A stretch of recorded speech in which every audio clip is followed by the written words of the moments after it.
Welcome to an excerpt of Empire of Terror, Iran's Islamic Revolutionary Guard Corps, written by Mark Silinsky and published by Potomac Books, an imprint of the University of Nebraska Press. This is presented by Kensington Security Consulting, which brings education to national security. This excerpt comes from Chapter 3 and examines the composition of the Guards. It will discuss early leaders of the Guards, the directorates. As in the foundational periods of Nazi Germany and the Soviet Union, Iranian security and intelligence services initially primarily protected the new regime. Khomeini did not call his new force Sepa, a Persian word for soldiers. Instead, he called them the Sepa-e Pasdaran, or Army of the Guardians. They guarded the revolution. The Guards were garrisoned in a facility previously used by Savak on a street soon nicknamed Pasdaran, or Guards. Initially, the organization was modeled on British military intelligence services, protecting Khomeini and his entourage. Later, the Guards would fan out throughout the Middle East and other parts of the world, testing the military capabilities of major Western powers. The Guards' intelligence branch was initially a 2,000-person unit tasked with vetting government officials and applicants for government jobs to ensure they conformed to the principles of the revolution. Following large-scale riots in 2009, Ahmadinejad expanded the intelligence branch's mission and personnel strength. By the early 21st century, the branch had acquired increasingly sophisticated cyber capabilities.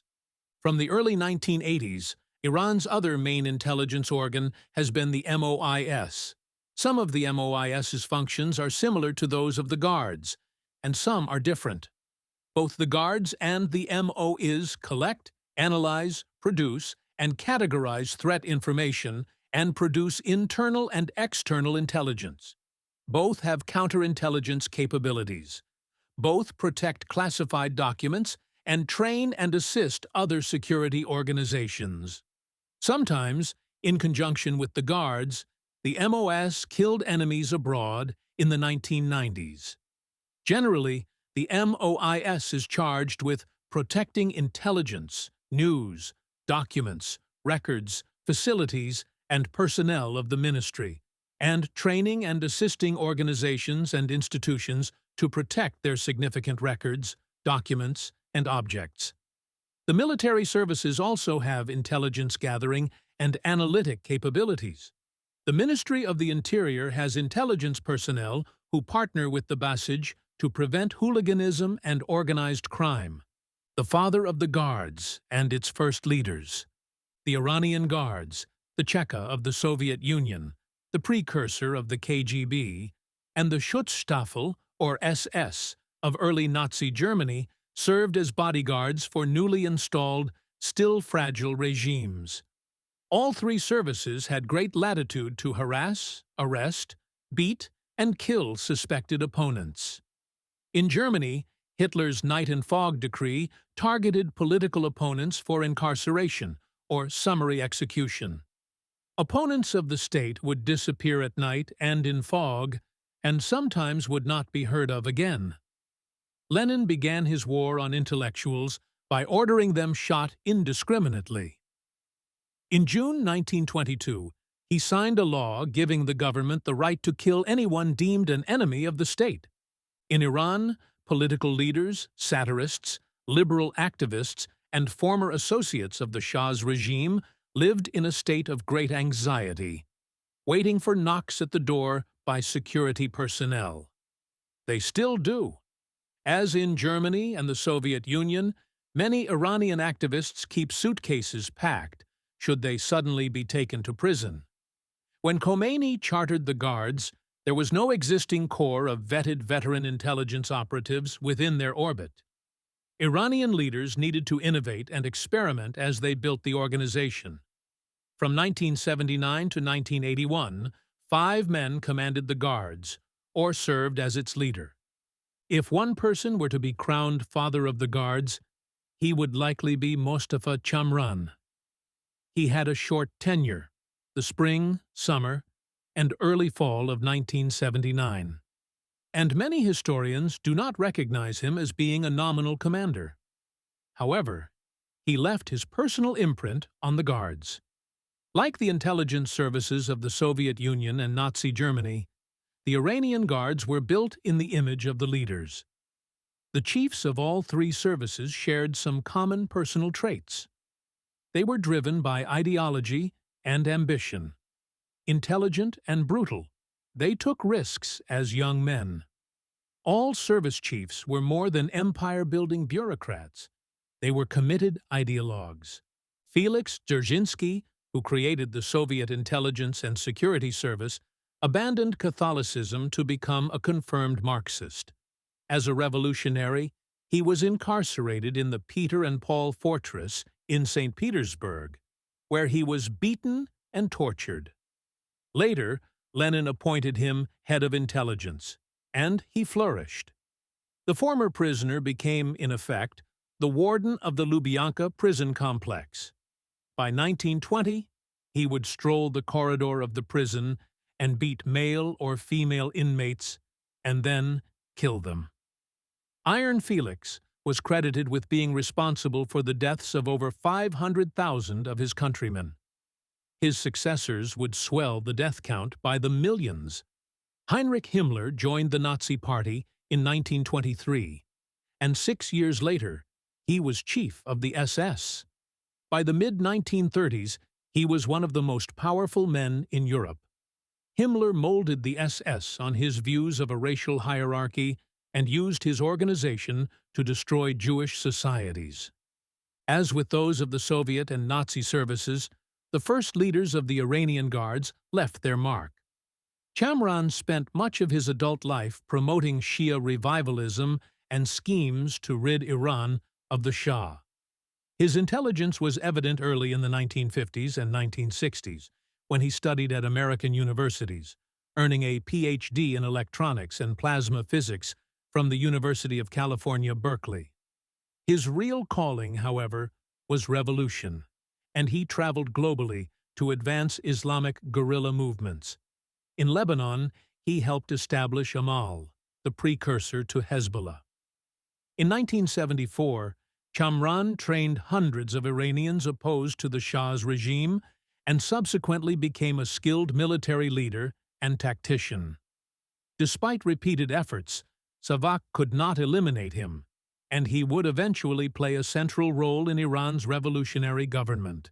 In 1979, Chamran returned to Iran to join the Islamic Revolution and serve as Minister of Defense. He then spent several months as a Tehran-based representative in Parliament, where he helped create the Guards and served as their commander, albeit for only 1 year, after purging Iran's intelligence services of Shah loyalists. When war erupted with Iraq, Chamran volunteered to command soldiers in combat. While leading an attack in June 1981, he was killed in a mortar attack. Imam Khomeini praised Chamran as a proud commander of Islam. Unlike the sullied reputations of Himmler and Dzerzhinsky, that of Chamran still glistens.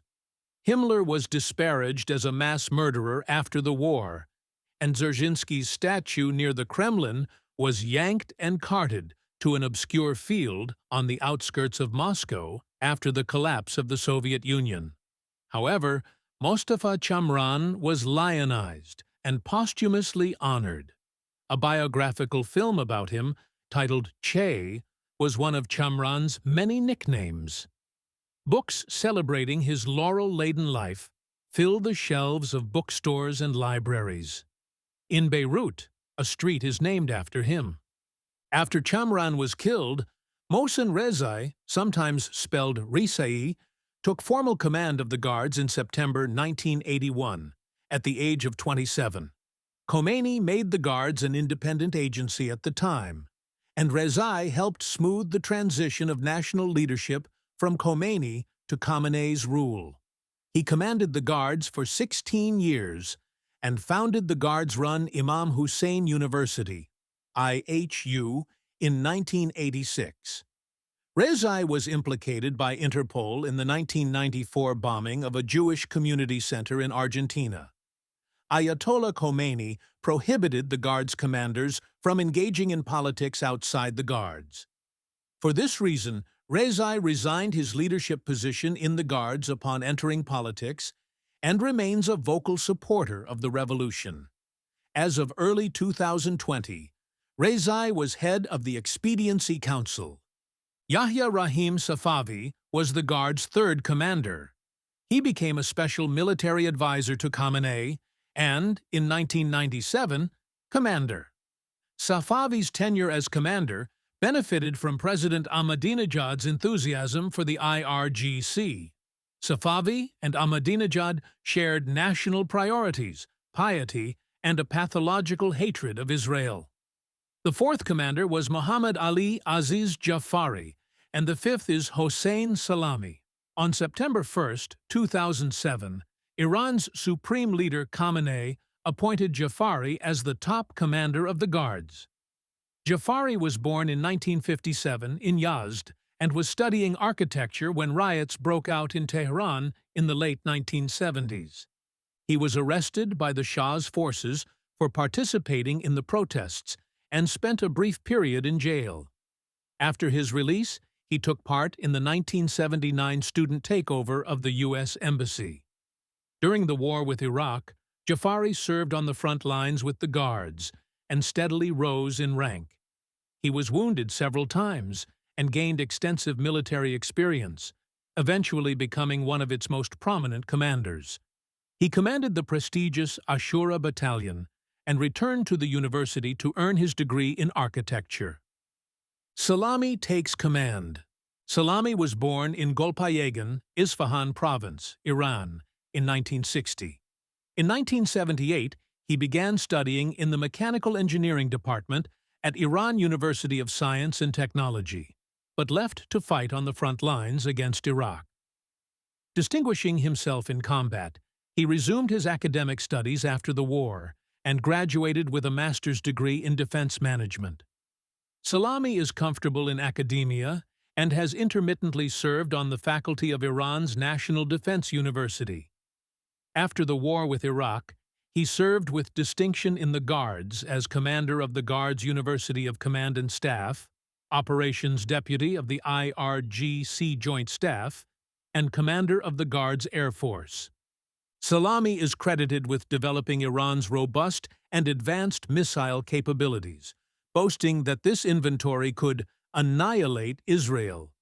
Salami also worked to implement policies that enabled Iran to conceal its contested nuclear weapons, work from international inspectors. In 2016, he boasted, "Today, more than ever, there is fertile ground, with the grace of God, for the annihilation, the wiping out, and the collapse of the Zionist regime." This concludes the reading from the introduction of Empire of Terror, Iran's Islamic Revolutionary Guard Corps, written by Mark Silinsky. If you enjoyed this reading, please consider subscribing. This reading does not represent the official position of any agency or individual within the United States government. On behalf of Kensington Security Consulting, thank you for listening.